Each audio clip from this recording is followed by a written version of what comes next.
Season 6 of Unapologetically Woman. We're celebrating phenomenal women all across Kentucky who make no apologies for their perspectives or the impacts that they're making in the community. Today we're celebrating Lanisha Hostler. Lanisha is an incredible woman. She's a wife, a mom, Assistant Director of Pupil Personnel for Fayette County Public Schools, founder of Sister Keeper and Empower Her, Unapologetically Woman. Lanisha Hostler, that's you. Congratulations. Thank you. Thank you for inviting me. Oh, absolutely. When do you have time to sleep? I don't. But I do make time for myself and to take care of myself. But I am very busy. I have 4 children. Like you said, I work in the school system. And I used to do Sister Keeper, and now I have Empower Her Academy. Well, what do you do at Fayette County Public Schools? So currently, I'm in a new role. I am the Assistant Director to Pupil Personnel, and so we focus on truancy and attendance and making sure students are going to school. Get to the schoolhouse. Get to the schoolhouse, and absolutely. You've been there for 23 years. Yes, so I've been in Fayette County for 23 years. I started out at Bryan Station High School. Your alma mater? Yes, I graduated from Bryan Station, class of '98. Whoop, whoop. Yes, and then after I graduated at Northern Kentucky University, I came back home under the direction of Dr. Gladys Peoples, and she was my 6th grade business teacher, and then she was my counselor in high school, and then she's just been my mentor ever since then. And so I came back to teach at Bryan Station in 2003, and that's where, I taught business classes. And coming out the gate, I truly believe in mentoring. I did it in college with Northern Kentucky. It was a program called NKU Rocks, where we mentored the freshmen that came in as upperclassmen. And so at Bryan Station, I, helped with the STEP team. Dr. Peoples was just like, "Oh, I got something for you. You want to do the STEP team?" I said, "Okay." And so, but that should have been something natural from you, yes, because you're a Zeta. Absolutely, absolutely. And so Sharon Tompkins Kennedy, she was over the STEP team, and she said, because she used to be our youth service center coordinator, she was like, "Lanisha, I got something for you." And Dr. Peoples was like, "Yeah, I got something for you." So we started out with the STEP team. They had already been in existence, but in 2003, Miranda, she used to be Martin, but now she's Scully. We did the STEP team, and so we started out with 10 members. We would always have tryouts, and I said, "Miranda, what if we just open it up? Just if people try out, if people want to be on the STEP team, let's give them a chance, Yeah. And then we'll figure out, okay, who's going to be our competition team, who's going to be our game team." And so it grew. We started with 10 people back in 2003, and when we finished in 2008, we had 50 people on the STEP team. I mean, our highest number is probably about 70. We started out small, and it grew into something phenomenal. We was first place everything, it was the step in defenders. And so I'm very proud. From 2003 to 2008, the STEP team, those were my babies. Why was that form of artistic expression important for you to be a part of? I think with the STEP team, it gave those students a chance to be outside of the box. It gave them a chance to create steps, to create dances. First off, we always taught them the first practice. What is Greek life? What does it mean to step? Where did stepping come from? Of course, it comes from Africa. And so we wanted to make sure they understood, because if we went to competitions, you can't, do other people's call. You can't, make the Zeta call. You can't do the Delta call. You can't do AKA. So we taught them early on, this is what Greek life is. When you go to college, this is what you can pursue. And so the STEP team, we was a family, and we loved every minute of it. And then in 2008, like I said, I stopped because I became pregnant with my son. And so I was just like, okay, now it's mommy time. And so I took a break from the STEP team, but I've always wanted to give back to students. And so after I had my son, I was over the senior class.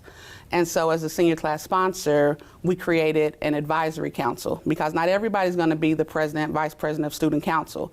But what if we created a committee where students could still have input and be on the Student Advisory Council? So I started the Senior Advisory Council at Bryan Station. And teaching that leadership is important. Absolutely. So we had the Senior Advisory Council. We took the senior class to Charleston. A lady, Karen Francis, we worked together. And so I've always wanted to make sure students had opportunities that they may not have a chance to have any other time. And somehow I think you got that from your mom. Absolutely, absolutely. I was raised from a single parent.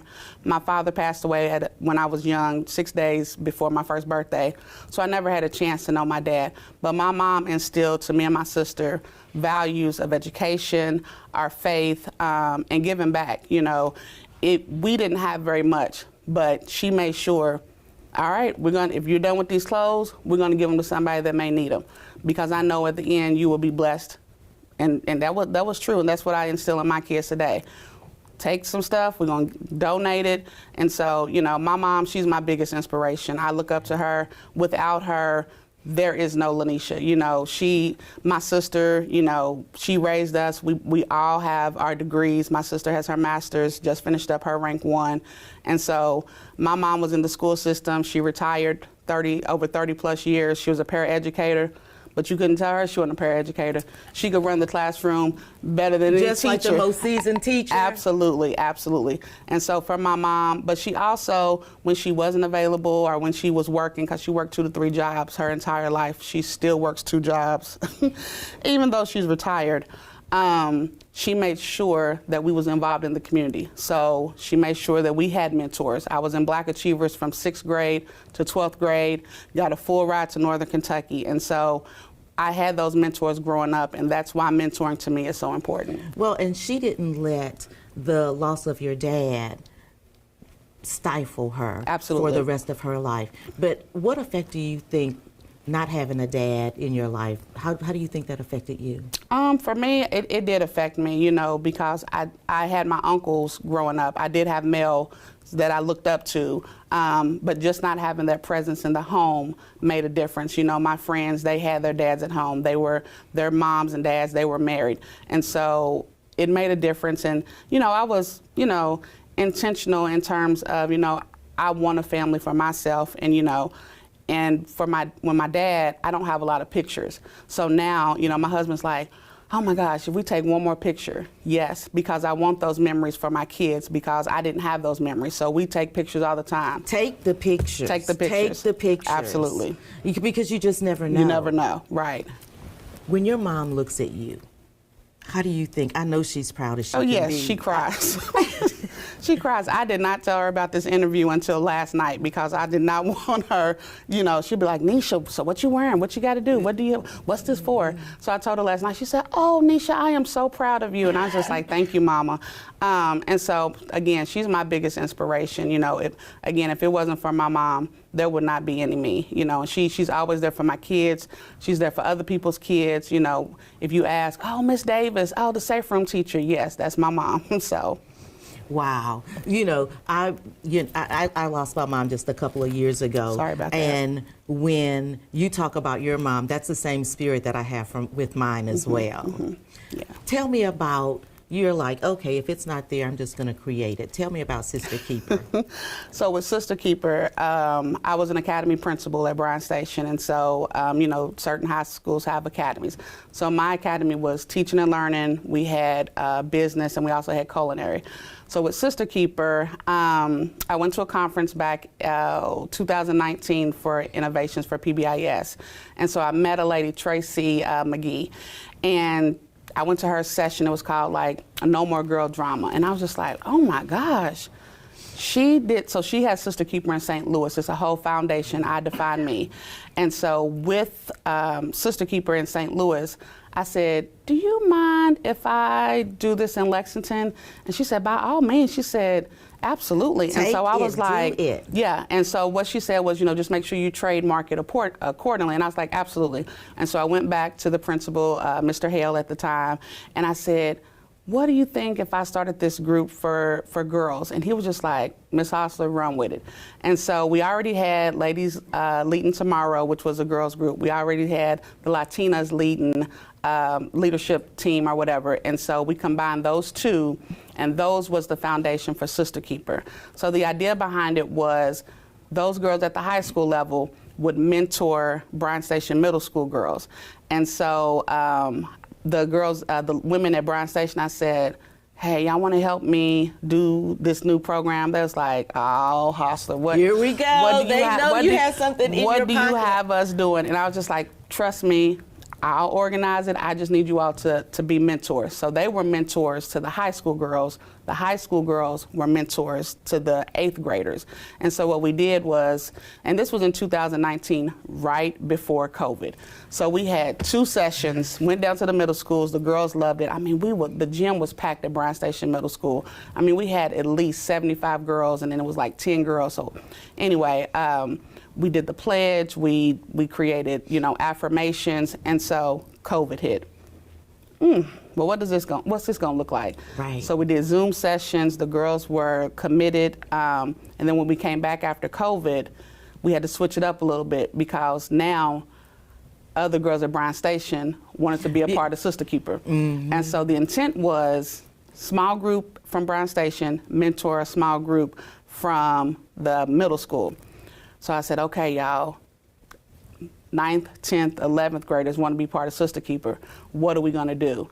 So there was 10 women that said, I got you, Hostler. We'll help you. So for Bryan Station, we had our set as Sister Keeper at the high school, and then Roxanne Brown said, I'll help you at the middle school. So then they had their group at the middle school. Women helping women. Absolutely. Women helping women, Absolutely. helping girls grow. Absolutely. And we would meet with them twice a month. We would check their grades. They would check in with their mentor. If it wasn't for those women helping me out, I mean, we would have to be limited to the numbers. But we had 10 women, so we could do 100 girls, because every person had 10 girls at that level. So Bryan Station, they had the largest. So then when you think about, I left Bryan Station High School, and then I started working in the Unity and Belonging office for the district. So Dr. Matthews was just like, you can keep doing Sister Keeper. And I was like, yes. And I said, but I want to do it at the district level. She said, well, what does that look like? I said, oh, don't worry. I said, I already have it. I said, and I had like a playbook. I said, here you go. Here it is, here it is. And I said, so I want every high school to have Sister Keeper, every middle school. And I said, not the elementary just yet. So today, all girls, all middle schools have a mentoring group. And so before I left into my role of DPP, we made that happen. And so, we've mentored over 500 girls in Fayette County. And it's been a blessing. We have retreats at the district level for the girls to network. So, the high school has a day, the middle school has a day, and they, talk amongst each other. So you got your 6 high schools, and then you have your 12 middle schools, and it's a beautiful thing. And it's not just for girls of color. It's for all girls. All girls. How can we empower each other, and how can we be there to support each other? So not just Sister Keeper, but you started your own nonprofit, Empower Her. Right. So after I left my previous job, which was the Unity and Belonging Specialist, I thought, how can I continue the work that I'm doing on my own? And so, I told my husband back in January, I was like, I think, I want to do my nonprofit. And Roz Akins, she's like, do it, Hostler, do it. The girls, we need something. Hype you up. We need something for the girls. We need something for the girls. So in January, I created the blueprint. In March, I contacted some really close friends of mine for board of directors. And so there's 8 women on the board. And then Empower Her Academy of Lexington started in September. What is it? So it's a mentoring group for girls. Right now it's grades 4 through 6 we start. And we meet every 2nd and 4th Saturday at Shiloh Baptist Church. Pastor King said, what do you need? And I was like, I need a place for us to have. And he's like, absolutely. He said, with one condition, he said, I need you to help us service the East End area. I said, absolutely. So that was our target area, making sure we got William Wells Brown, Lexington Middle School, making sure we got those schools serviced first, and then we open it up to everybody else. And right now we have 40 girls that meet every 2nd and 4th Saturday for Empower Her. Our 4th grade is our biggest class, of course.